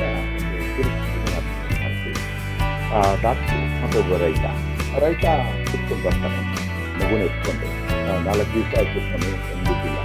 ಈ ಕಡೆ ಎಲ್ಲ ನೀವೇ ಒಳ್ಳೆ ಡಾಕ್ಟ್ರು, ನಿಮ್ಮ ಮುಖ್ಯರ ಬಗ್ಗೆ ಹೇಳ್ತದೆ ಅಂತಾರೆ, ಸ್ವಲ್ಪ ಏನಾರು ನೋಡಿ ಅಂತಾರೆ. ಆಗ್ತಾನೆ ಆ ಡಾಕ್ಟ್ರು ಅಲ್ಲಿ ತನಕ ಒಳ್ಳೆ ಸೇವೆ ಮಾಡ್ತಾ ಇರ್ತಾನೆ, ಒಳ್ಳೆ ಯಾವುದು ಹಣ ಇಲ್ಲದೆ ಕೆಲಸ ಮಾಡ್ತಿರ್ತಾರೆ. ಆದರೆ ಪಟ್ಟಕ್ಕೆ ಹೋಗಿ ಬರ್ತಾರೆ, ಬ್ರೇಕ್ ಆಗಿ ತಗೊಳಕ್ಕೆ. ಪಟ್ಟಣದಲ್ಲಿ ಅವರ ಫ್ರೆಂಡ್ಸು ಒಂದು ಜೊತೆ MBBS ಮಾಡೋರೆಲ್ಲ ದೊಡ್ಡ ಕಾರು ಬಂದು ಪಾಪ ಅವನಿಗೂ ನಾನಾಗಿ ಇರಬೇಕು, ಮನಸ್ಸು ಬದಲಾವಣೆ ಆಗಿರುತ್ತೆ. ಇನ್ನು ಯಾರೇ ಬಂದರೂ ಸ್ವಲ್ಪ ಚಾಟ್ ಮಾಡೋಣ. ಆ ಸಮಯಕ್ಕೆ ತಕ್ಕಂತೆ ಈ ಬಡ ಕೂಲಿಯವನು ಮಗುನ ಎತ್ಕೊಂಡ್ ಬರ್ತಾನೆ. ಮಗುಗೆ ಸುಮಾರು ಆಗಲೇ ಟೈಫಾಯ್ಡ್ ಜ್ವರನೋ ಯಾವುದೋ ಜಾಸ್ತಿ ಆಗಿದೆ, ತಂದ್ಬಿಟ್ಟಿಲ್ಲ. ತಂದ್ಬಿಟ್ಟು ಯಾಕೆ ಇಷ್ಟು ದಿವಸ ಆಯ್ತು ಕರ್ಕೊಂಡ್ಬರ್ಲಿಲ್ಲ, ನಾನು ಇವಾಗ ಹಂಗೆಲ್ಲ ಮಾಡಲ್ಲ, ನೀವು ದುಡ್ಡು ಕೊಡಬೇಕು, ಆಮೇಲೆ ಮಾಡ್ತೀವಿ. ಸ್ವಾಮಿ ನನ್ನ ಬಡಪಾಯಿ ನನ್ನ ದುಡ್ಡು ಬಂದಿದೆ. ಮಟವಾಡಿ ಬಂದರೆ ಕೆಲಸಕ್ಕೆ ನಾವು ಹೋಗೇ ಇಲ್ಲ, ಒಂದು ವಾರದಿಂದ ಮಗು ಜೊತೆಗೆ ಕೇಳಲ್ಲ. ಆವಾಗ ಡಾಕ್ಟರ್ ಮಗುನೂ ಅಳತ್ತೆ, ಅದಕ್ಕೆ ನೋಡು ನನ್ನ ಮಗುನೂ ಅಳ್ತಾ ಇದೆ, ಅದಕ್ಕೆ ಏನೋ ಒಂದು ಹಾಲು ಕೊಟ್ಟು ಆಗಿಲ್ಲ, ಹೋಗಿ ಒಂದು ಸ್ವಲ್ಪ ಹಾಲಾರು ತಗೊಂಡು. ಅದಕ್ಕೆ ನಮ್ಗೆಲ್ಲಿದೆ ಸ್ವಾಮಿ ಹಾಲು ಅಂತೇಳಿ ಮಗುನೂ ಎತ್ಕೊಂಡು ವಾಪಸ್ ಹೋಗಿ ಸಾವುಕಾರರ ಮನೆಗೆ ಹೋಗಿ ಹಾಲು ಕೇಳ್ತಾನೆ. ಸೌದೆ ಸಿಗ್ದಾಕ್ಬಿಟ್ಟು ಹೋಗಿ ಸಿಗ್ದಾಕ್ಬಿಟ್ಟು ಆಮೇಲೆ ಹಾಲು ಮತ್ತೆ ಮಗುನ ಹಾಲು ತಗೊಳ್ಳಿ ಸ್ವಾಮಿ. ಆ ಹೊತ್ತಿಗೆ ಮಗು ಡಾಕ್ಟರ್ ನೋಡ್ಬಿಟ್ಟು, ಅಯ್ಯೋ ಸ್ವಲ್ಪ ಮುಂಚೆ ಕರ್ಕೊಂಡು ಬಂದಿದ್ರೆ ಆಗ ಮನಸ್ಸಿಗೆ ನಿಮಗೆ ಹೇಳ್ತಾರೆ, ಸ್ವಲ್ಪ ಅರ್ಥ ಮಾಡ್ಕೊಳ್ಳೋದೇ ಕಷ್ಟ ಆಗುತ್ತೆ, ಹೋಗ್ಬಿಡಿದೆ ಅಂತ ಅವನ್ನ ಒಂದು ಆಕ್ಟಿವಾಗಿ ತೋರಿಸ್ತೀವಿ. ಆಗ ನೋಡಿ ಅಕ್ರೋಧನ ಅಂತ ಬರ್ತದೆ. ಆ ರೀತಿ ನಗು ಅಳು ಎರಡನ್ನೂ ಸೇರಿಸಿಕೊಂಡು ಮಾಡ್ತಕ್ಕಂಥ ಅಭಿನಯಗಳು. ಆಗ ಆ ಹಾಲು ತಗೊಳ್ಳಿ ಈಗ ಅಂತ, ಹಾಲು ತಗೊಳ್ಳೋ ಅಧಿಕಾರ ನನಗಿಲ್ಲ, ಅಧಿಕಾರದ ಬಗ್ಗೆ ಮಾತಾಡ್ತೀರಾ, ಮಗುವನ್ನ ಉಳಿಸೋದು ನಿಮ್ಮ ಡ್ಯೂಟಿ ಇಲ್ಲ, ನಿಮ್ಮ ಡ್ಯೂಟಿ ಮಗುವನ್ನ ಕಳಿಸೋದಲ್ಲ. ಈ ರೀತಿ ಒಂದು ಸಣ್ಣ ವಿಷಯದಿಂದ ಹಳ್ಳಿಯ ಸಮಸ್ಯೆಗಳೇನಿರ್ತದೆ ಅದನ್ನು ಯಾವ ರೀತಿ ನಾವು ಮುಟ್ಟುವ ರೀತಿಯಲ್ಲಿ ಬೀದಿ ಇದೊಂದು ಅಂಗವಿಕಲನ ಸುತ್ತ. ಆ ಅಂಗವಿಕಲನ ಸುತ್ತ ಅಂತಂದ್ರೆ ಮುಖ್ಯವಾಗಿ ದೃಷ್ಟಿ ದೋಷ ಇರ್ತಕ್ಕಂಥ ಅವರಲ್ಲಿ ಏನೆಲ್ಲ ಮಾಡಬಹುದು ಅನ್ನೋದ್ರ ಬಗ್ಗೆ ಕಲ್ಪನೆ ಇರೋದಿಲ್ಲ. ತುಂಬಾ ಜನಕ್ಕೆ ಈಗಲೂ ಇಲ್ಲ ಬಿಡಿ, ತುಂಬಾ ಜನಕ್ಕೆ ಇದಿಲ್ಲ. ಅದಕ್ಕೆ ನಮ್ಮ ಇಲ್ಲಿರ್ತಕ್ಕಂಥ ಅಲ್ಲಿ ಒಂದು ಸೆಂಟರ್ ಇದೆ, ಯಾವ ರೀತಿ ಮೂರ್ತಿ ಡೆವಲಪ್ಮೆಂಟ್ ಸೆಂಟರ್. ಆ ಸೆಂಟರಲ್ಲಿ ನಾವು ಎಲ್ಲರನ್ನೂ ಅಂಗವಿಕಲರನ್ನೇ ಇಟ್ಕೊಂಡು ಮಾಡ್ತಾ ಇದ್ದೀವಿ. ಶ್ರೀನಿವಾಸ ಗೌಡರು ತಯಾರು ಮಾಡಿದ್ದೀವಿ. ಅದರಲ್ಲಿ ಕಣ್ಣು ಕಾಣದೇ ಇರೋನು ಸೂಜಿಗೆ ದಾರವನ್ನು ಪೋಣಿಸ್ತಕ್ಕಂಥದ್ದು. ಯೋಚನೆ ಮಾಡಿ ನೋಡಿ, ಸೂಜಿ ದಾರ ಪೋಣಿಸಕ್ಕೆ ನೀವು ಸ್ಪೆಕ್ಸ್ ಹಾಕ್ಕೊಂಡ್ರೆ ಆಗಲ್ಲ. ಆ ಸ್ಪೆಕ್ಸ್ ತೆಗೆದಿಟ್ಬಿಟ್ಟು ಹಾಕಿ ನೋಡಿ ಆಗಲ್ಲ. ಆದರೆ ಟೋಟಲಿ ಬ್ಲೈಂಡ್ ಕೂಡ ಸೂಜಿಗೆ ದಾರವನ್ನು ಪೋಣಿಸಬಲ್ಲ ಅಂತ ಟಿವಿ ನಾಟಕದಲ್ಲಿ ಮಾಡ್ಕೊಡ್ತಾರೆ. ಅವ್ರಿಗೆ ಹತ್ರನೇ ಕರೆಯೋದು, ಕರೆದ್ಬಿಟ್ಟು ಪಾಪ ಇಲ್ಲಿ ಅಂತ ಹೇಳಿ ಕೊಡೋ ಜೋಬ್ನಲ್ಲಿ ಎಷ್ಟಿದೆ ದುಡ್ಡು, ಅವ್ನು 10-20 ತೆಗೆದುಕೊಟ್ರೆ ಈ ಟೋಟಲಿ ಬ್ಲೈಂಡ್ ಅವ್ರ ಕೈಲಿ ಕೊಟ್ಬಿಟ್ಟು ಎಷ್ಟು ಹೇಳು ಅಂತ. ಅವ್ರು ಮುಟ್ಟಿದ ತಕ್ಷಣ ನೋಟನ್ನು ಮುಟ್ಟಿ ಇದು 10 ರೂಪಾಯಿ, 20 ರೂಪಾಯಿ, 50 ರೂಪಾಯಿ, 100 ರೂಪಾಯಿ ಅಂತ ಹೇಳ್ತಾರೆ. ಈ ಥರ ಪ್ರತಿಭೆಗಳು ರಸ್ತೆ ದಾಟೋದು ಹೇಗೆ, ಅದನ್ನು ಗೈಡ್ ಮಾಡೋದು ಹೇಗೆ, ಇವುಗಳನ್ನೆಲ್ಲ ನಾಟಕೀಯವಾಗಿ ಪ್ರದರ್ಶನ ಮಾಡ್ತಾ ಇದ್ದಾಗ ಅಂಗವಿಕಲರ ಪ್ರತಿಭೆ ಹೊರಗಡೆ ಬಂತು, ಅವರ ಸಮಸ್ಯೆಗಳು ಹೊರಗಡೆ ಬಂತು, ಅದಕ್ಕೆ ಸಮಾಜ ಹೇಗೆ ರೆಸ್ಪಾಂಡ್ ಮಾಡಬೇಕು, ಸ್ಪಂದಿಸಬೇಕು ಅನ್ನೋದು ಹೊರಗಡೆ ಬಂತು. ಆ್ಯಂಡ್ ವಂಡರ್ಫುಲ್ ಇದು ಹೊರಗಡೆ. ಅಲ್ಲಿಂದ ಮತ್ತೊಂದು ಸಣ್ಣ ಅಡಿಷನ್ ಆಯಿತು. ಶ್ರೀನಿವಾಸ್ ಗೌಡರು ಮೈಮ್ ಆ್ಯಕ್ಟಿಂಗಿಗೆ ತಾವೇ ಹೋಗಿ ಕಲ್ತ್ಕೊಂಡ್ಬಂದಿದ್ರು ತುಂಬ ನುರಿತ ಖಂಡಿತರಿಂದ. ಆಮೇಲೆ ನಮ್ಮಲ್ಲಿ ಡೆಫ್ ಮಕ್ಕಳಿದ್ರು. ಡೆಫ್ ಅಂದರೆ ವಾಕ್ಶ್ರವಣ ನ್ಯೂನತೆ ಇರ್ತಕ್ಕಂಥದ್ದು. ಈ ವಾಕ್ಶ್ರವಣ ನ್ಯೂನತೆ ಇರ್ತಕ್ಕಂಥವ್ರಿಗೆ ಒಂದು ಭಗವಂತನ ಶಕ್ತಿ ಅಂತಾರಲ್ಲ, ಈ ಎಲ್ಲಿಗೂ ಅಷ್ಟೇ. ಈಗ ನಾವು ಮಾತು ತಿಳಿಸ್ಬಿಟ್ರೆ ಮೊದಲು ಕೈಗೆ ಶುರು ಮಾಡಿ ಅವ್ರಿಗೆ ಅಭಿನಯ ಚೆನ್ನಾಗಿ ಕಣ್ಣು, ಮೂಗು, ಬಾಯಿ, ಮತ್ತೆ ಯಾಕೆಂದರೆ ಎಲ್ಲ ಸೈನ್ ಲ್ಯಾಂಗ್ವೇಜಲ್ಲಿ ಮಾಡ್ತಾರೆ.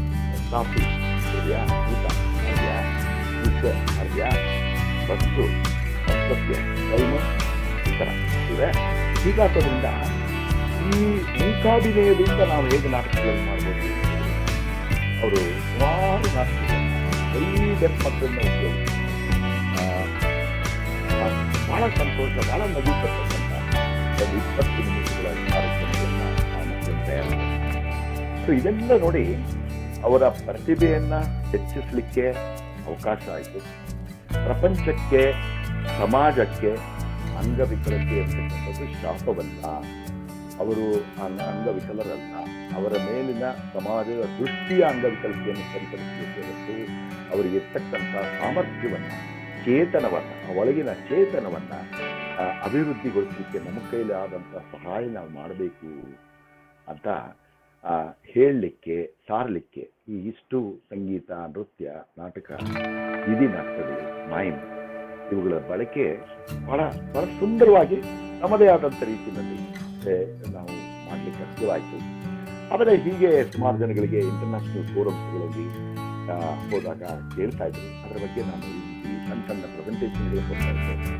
ಆಮೇಲೆ ಬೇರೆ ಸಂಸ್ಥೆಗಳವರು ಒರಿಸ್ಸಾ, ದೆಹಲಿ, ತೆಲಂಗಾಣ, ಮತ್ತು ಆಂಧ್ರ ಪ್ರದೇಶ, ತಮಿಳುನಾಡು ಇವುಗಳ ಕಡೆ ಈ ನಾಟಕಗಳನ್ನು ಆ ಭಾಷೆಗೆ ಅನುಕರಿಸಿ, ಆ ಭಾಷೆಗಳಿಗೆ ಸೂಕ್ತವಾಗಿರ್ತಕ್ಕಂಥ ಡೈಲಾಗ್ಗಳು ಮಾಡ್ಕೊಂಡು UK ಕೂಡ ಒಬ್ಬರು ಆವಾಗ ಮಾಡಿ ಅವರಿಗೆ ನಮ್ಮ ಭಾಷೆಯಲ್ಲಿ ಹೇಗೆ ಮಾಡೋದು ಅಂತೇಳಿ ಅದನ್ನು ಇಂಗ್ಲೀಷ್ ಭಾಷೆಯಲ್ಲಿ ಟ್ರಾನ್ಸ್ಲೇಟ್ ಮಾಡಿ ಸ್ವಲ್ಪ ಕಮ್ಮಿ ಇರುತ್ತೆ, ಆದರೂ ನಡೆಯುತ್ತೆ, ಮೆಸೇಜ್ ಮುಟ್ಟು. ಆದರೆ ಈ ರೀತಿ ಈ ಪ್ಲಾಟ್ಫಾರ್ಮ್ ನಮ್ಮ ಅಭಿನಯ ಭಾರತಿ ಅಂತ ಏನಿದೆ, ನಮ್ಮ ದೇಶದಲ್ಲಿ ಆಗಿರ್ತಕ್ಕಂಥ ಅಭಿನಯದ ಮಹತ್ವ ಮತ್ತು ಅಭಿನಯದ ತತ್ವಗಳನ್ನು ಯಾವ್ಯಾವ ರೀತಿ ಯಾರ್ಯಾರು ಹೇಗೆ ಬಳಸಿದ್ದಾರೆ ಅನ್ನೋದಕ್ಕೆ ಇದು ಒಳ್ಳೆಯ ಪ್ಲಾಟ್ಫಾರ್ಮ್. ಮತ್ತು ನನ್ನ ಅನುಭವದಲ್ಲಿ I have enjoyed it all through my journey. I still believe this has to be promoted. ಈಗ ಒಂದು ಸಮಸ್ಯೆ ಇದೆ ಎಲ್ಲರಲ್ಲಿ. ಪುಸ್ತಕ ಓದೋದು ಕಮ್ಮಿ, ಟಿವಿನಲ್ಲಿ ಎಂಥ ಸೀರಿಯಲ್ ಬಂದರೂ ನೋಡ್ತೀವಿ. ಈಗಿನ ಪೆಂಡಮಿಕ್ ಸ್ಟಾರ್ಟ್ ಆದಮೇಲಂತೂ ಹಿಂದಿ ಸೀರಿಯಲ್, ಕನ್ನಡದಲ್ಲಿ ಕನ್ನಡ ಸೀರಿಯಲ್, ತೆಲುಗಿನಲ್ಲಿ, ತಮಿಳಿನಲ್ಲಿ ಅವುಗಳನ್ನೇ ಕೊಟ್ಟು ಮತ್ತೆ ನೋಡಿ ಕಾಲಹರಣ ಮಾಡ್ತೀವಿ. ಈ ರೀತಿಯಾಗಿರ್ತಕ್ಕಂಥ ಒಂದು ಪ್ರತಿಯೊಬ್ಬ ಮನುಷ್ಯನಲ್ಲಿ ಇರ್ತಕ್ಕಂಥ ಚೇತನವನ್ನು ಬಡಿದಿರ್ತಕ್ಕಂಥ ಹವ್ಯಾಸಗಳನ್ನು ಬೆಳೆಸ್ಕೊಳ್ತಕ್ಕಂಥ ಮುಂದೇನಾದರೂ ಭಗವಂತ ಎಲ್ರಿಗೂ ಆ ಬುದ್ಧಿ ಕಲಿಸಿ, ಮತ್ತೆ ಈ ಟಿವಿ ನೋಡೋದನ್ನು ಕಮ್ಮಿ ಮಾಡಿ ಹೊರಗಡೆ ತಾವೇ ಟಿವಿಯಲ್ಲಿ ಬರೋ ಹಾಗೆ ಅಭ್ಯಾಸ ಮಾಡಲಿ ಅಂತ ಕೇಳ್ತಿದ್ದ. ಮತ್ತೆ ಈ ಈ ಕಾರ್ಯಕ್ರಮಕ್ಕೆ ಅವಕಾಶ ಮಾಡಿಕೊಟ್ಟಿರ್ತಕ್ಕಂಥ ಪ್ರತಿಯೊಬ್ಬರಿಗೂ ಕೂಡ ನಾನು ಧನ್ಯವಾದಗಳನ್ನು ಮತ್ತೊಮ್ಮೆ ಹೇಳ್ತಾ ಇದ್ದೀನಿ. ಇದರಲ್ಲಿ ಯಾವುದಾದ್ರೂ ಪ್ರಶ್ನೆಗಳಿದ್ದರೆ ಅದಕ್ಕೆ ಉತ್ತರ ಕೊಡಲಿಕ್ಕೂ ಕೂಡ ಉತ್ಸುಕರಾಗಿದ್ದೀನಿ. ಧನ್ಯವಾದ, ನಮಸ್ಕಾರಗಳು.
ಇಲ್ಲ ಅಲ್ಲ ಹಾ.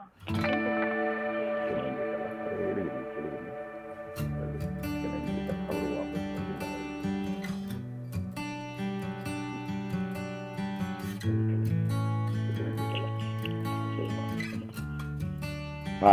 ಪ್ರಶ್ನೆಗಳು ಯಾವುದೂ ಇಲ್ಲ. ಅದರಿಂದಾಗಿ ಮತ್ತೆ ಅರವಿಂದ್ ಕುಲಕರ್ಣಿ ಅವರಿಗೆ, ಜ್ಯೋತಿ ಅವರಿಗೆ ಮತ್ತೆ ಈ ಥರ ಪ್ಲಾಟ್ಫಾರ್ಮ್ ಇನ್ನೂ ಹೆಚ್ಚಾಗಬೇಕು. ಈ ಪೆಂಡಮಿಕ್ COVID-19 ಬಂದಿರೋದ್ರಿಂದ ಈ ಮಾಧ್ಯಮಗಳಿಂದ ವೆಬಿನಾರ್ ಮತ್ತು ಫೇಸ್ಬುಕ್ ಲೈವ್ ಈ ರೀತಿ ಮಾಧ್ಯಮಗಳಿಂದ ಅತಿ ಕಡಿಮೆ ಖರ್ಚಿನಲ್ಲಿ ಹೆಚ್ಚು ಜನಗಳನ್ನು ಮುಟ್ಲಿಕ್ಕೆ ಅವಕಾಶಗಳಾಗಿದೆ. ಅನೇಕ ಕ್ಷೇತ್ರಗಳಲ್ಲಿ ಈ ರಂಗಭೂಮಿಯ ಕ್ಷೇತ್ರದಲ್ಲಿ ಕೂಡ ಆರ್ಟ್ ಫಾರ್ಮ್ಸ್ಗಳಲ್ಲೂ ಕೂಡ ಇನ್ನೂ ಹೆಚ್ಚಾಗಲಿ ಅನ್ನುವಂಥ ಪ್ರಾರ್ಥನೆಯನ್ನು ಮತ್ತೊಮ್ಮೆ ಎಲ್ರಿಗೂ ನನ್ನ ನಮಸ್ಕಾರಗಳು. Thank you.